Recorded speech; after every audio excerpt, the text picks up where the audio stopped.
नमस्कार दोस्तों, हमारे चैनल में आपका एक बार फिर से स्वागत है। नए साल की आप सबको हार्दिक शुभकामना। और आज बात करेंगे हम 5 राज्यों में होने वाले चुनाव के बारे में और ओमिक्रॉन वेरिएंट के बारे में। ओ कोरोना वायरस के बहुत सारे वेरिएंट आए। डेल्टा वेरिएंट आया, नोवेल वेरिएंट आया, बहुत सारे वेरिएंट आए। उसमें से कुछ इंडिया में और दक्षिण अफ्रीका में, ऑस्ट्रेलिया में, अमेरिका में तरह तरह के वेरिएंट पाए गए हैं। और मजे की बात इसमें यह है कि जहाँ से कोविड चालू हुआ, चाइना से, वहाँ का कोई वेरिएंट नहीं है। तो आप इसको तय करिए कि इसमें कितनी पार्शलिटी हो रही है। तो अभी 5 राज्यों के जो चुनाव हैं, इसमें उत्तर प्रदेश, उत्तराखंड, पंजाब, गोवा और मणिपुर, इन 5 राज्यों में मार्च अप्रैल तक चुनाव संपन्न होने वाले हैं। लेकिन इसमें से उत्तर प्रदेश, उत्तराखंड और गोवा में बीजेपी की सरकार है और पंजाब में कांग्रेस की सरकार है। तो इन चुनावों को लेकर के सरकार कुछ गाइडलाइन बनाती है, उसको कितना खुद फॉलो करती है, कितना उम्मीद करती है कि आम पब्लिक इसको फॉलो करे। आज इसी के बारे में थोड़ा चर्चा करेंगे। तो अभी चुनाव जिन 5 राज्यों में है उनका जिक्र हमने कर दिया है। उसके बाद मुख्य चुनाव आयुक्त सुशील चंद्रा जी की इसमें अग्नि परीक्षा है, अगर देखा जाए तो, कि किस तरह से चुनाव को समय पे संपन्न कराते हैं या आगे टालते हैं। चुनाव समय पे होगा या नहीं होगा, ये तय करना केंद्र सरकार और उन राज्य सरकारों की जिम्मेदारी है जहां पे चुनाव संपन्न होने वाला है। इसमें बड़ी भूमिका चुनाव आयुक्त की भी है। तो अब ये देखना होगा। हालांकि अभी तक का जो संकेत मिल रहा है उससे लग रहा है कि चुनाव समय पर ही संपन्न होंगे, क्योंकि कोई भी राजनीतिक दल ये नहीं चाह रहा है कि चुनाव को टाला जाए। अभी मुख्य चुनाव आयुक्त और पार्टियों के साथ जो बैठक किए हैं उसमें सामने चीज निकल के आई है कि सारे राजनीतिक दल ये चाह रहे हैं कि चुनाव समय पर ही संपन्न कराया जाए। अब सरकारी जो गाइडलाइन बनती है कोविड को लेकर के, इसमें 2 तरह की गाइडलाइन होती है। पहली गाइडलाइन ये होती है कि सरकार जो चाहती है कि आम पब्लिक जो हम गाइडलाइन बनाए उसको कितना फॉलो करे और कैसे पेश आए। दूसरा, उसी गाइडलाइन को सरकार कैसे मानती है, इसका भी विश्लेषण आगे करेंगे। तो अगर आम पब्लिक के लिए गाइडलाइन देखा जाए तो सरकारों ने तय कर दिया कि 9 बजे से 5 बजे तक या 5 बजे से 5 बजे तक रात में नाइट कर्फ्यू रहेगा। यानी 5 बजे दिन से लेके शाम के 5 बजे या 9 बजे तक कहीं कोई दिक्कत नहीं है।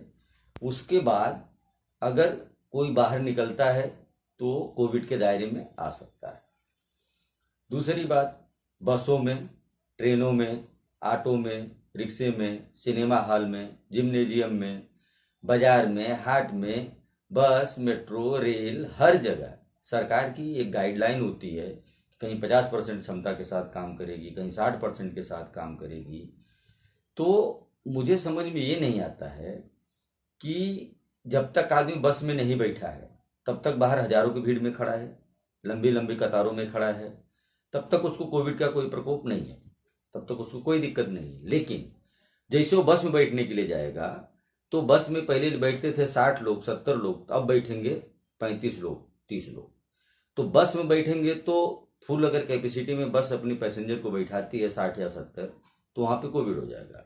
लेकिन बस में बैठने के पहले जो हजारों की भीड़ लगी है, रोडों पे कतार लगी है, वहां पे कोविड नहीं होता है। यही हाल मेट्रो स्टेशन का है। मेट्रो में जहां सैकड़ों हजारों लोग एक साथ में सफर करते थे, वहां पे उसकी कैपेसिटी घटा करके आधी कर दी गई है। अब मेट्रो के बाहर बड़ी बड़ी लंबी लंबी लाइनें लगी हैं, हजारों की संख्या में लोग अपनी बारी का इंतजार कर रहे हैं। लेकिन मेट्रो में बैठेंगे सरकार के नियमानुसार 50% लोग। तो सरकार की ये जो गाइडलाइन है ये मेरे समझ से परे है कि बाहर में जब तक हजारों की संख्या में आदमी खड़ा है, भीड़ में खड़ा है, तब तक कोविड नहीं होता है। लेकिन ट्रेन में कैपेसिटी के अनुसार ही चलना है, बस में कैपेसिटी के अनुसार ही चलना है, ऑटो में 2 लोग सफ़र करेंगे, ई रिक्शा में 2 लोग सफ़र करेंगे, जिम बंद रहेगा, सिनेमा हॉल 50% के साथ काम करेगा।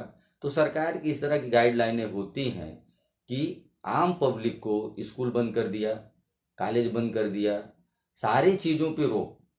लेकिन सरकार जो अपने लिए गाइडलाइन फॉलो करती है उसको देखते हैं। उसमें सरकार क्या करती है, सरकार रैली करेगी, सरकार के लोग प्रेस कॉन्फ्रेंस करेंगे, मंदिर में जाएंगे, गुरुद्वारे में जाएंगे, या जिसकी जहां पे आस्था है वहां पे जाएगा।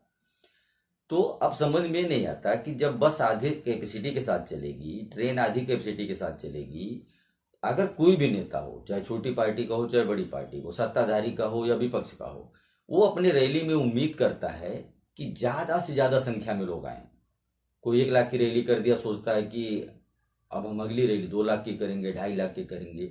जब इतना जन सैलाब उमड़ेगा पार्टियों के रैली में, वहां पे कोविड की कोई संभावना नहीं है।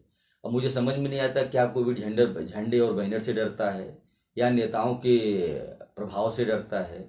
तो चुनाव आयोग को कम से कम इतना तो तय करना चाहिए कि कोई भी नेता एक राज्य में कितना चुनावी रैली करेगा और कितने लोगों के साथ करेगा।